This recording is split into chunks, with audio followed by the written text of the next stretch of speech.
क्षेत्र और क्षेत्रज्ञ का वर्णन। इंद्रियार्थेषु वैराग्यम अहंकार एवं जन्म मृत्यु जरा व्याधि दुख दोषान दर्शनम।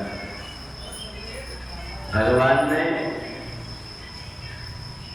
13वें अध्याय में हमारे शरीर और आत्मा के विषय में बताया है कि ये जो हमारा शरीर है ये 5 तत्वों का बना हुआ है, जिसमें 5 कर्मेंद्रिय हैं और 5 ज्ञानेंद्रिय।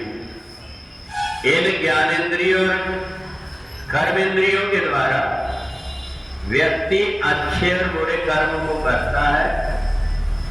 इसलिए कर्म करता हूं ऐसा जब तक के जीवात्मा मानता है तब तक के वो किसान जैसे होता है। किसान अपनी जमीन में जो कुछ भी बीज बोता है उसकी फसल उसको बाद में मिलती है। ऐसा ही जीवात्मा भी जब तक इस शरीर को अपना मान करके कर्म करता है तब तक के वो इन कर्मों से बंधा रहता है। इन कर्मों का पुण्य होता है या तो पाप होता है या कई बार मिश्रित कर्म होते हैं। तो इन कर्मों का फल बाद में जीवात्मा को भोगना पड़ता है जो शरीर से बंध करके रहता है।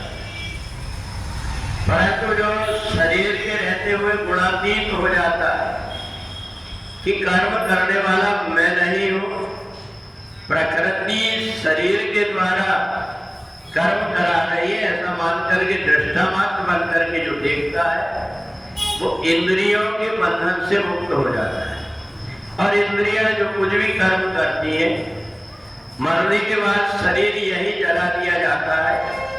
फिर कोई नरक और स्वर्ग में ये शरीर जाता नहीं। केवल हमारे मन के अंदर की जो धारणा हमने शरीर के द्वारा जो कुछ भी कर्म किया है उससे हमारा एक सूक्ष्म शरीर का निर्माण होता है। और उस सूक्ष्म शरीर में हम बार बार जिस प्रकार का हमारा व्यवहार रहा है, हमारा आचरण रहा है, वैसे मन बुद्धि चित्त और अहंकार ऐसी एक चित्र खींच करके पूरे जीवन का और उसमें उलझ करके पाप और पुण्य में ऐसे भटकता है स्वर्ग और नरक में, जैसे आदमी रात में स्वप्न देखता है।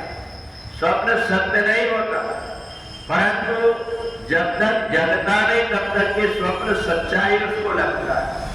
और यही पाप और पुण्य के कारण स्वर्ग और नरक।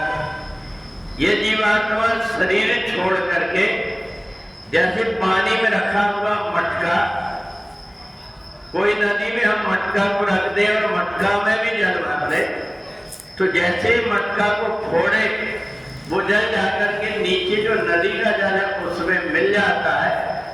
ऐसा ये जीवात्मा भी मटका फूटा, शरीर छूटा, तत्व अपने आप में विलीन हो गए और ये जीवात्मा जाकर के अपने स्वरूप में लीन हो जाता है। रहता कौन है, अटकता कौन है स्वर्ग और नरक में?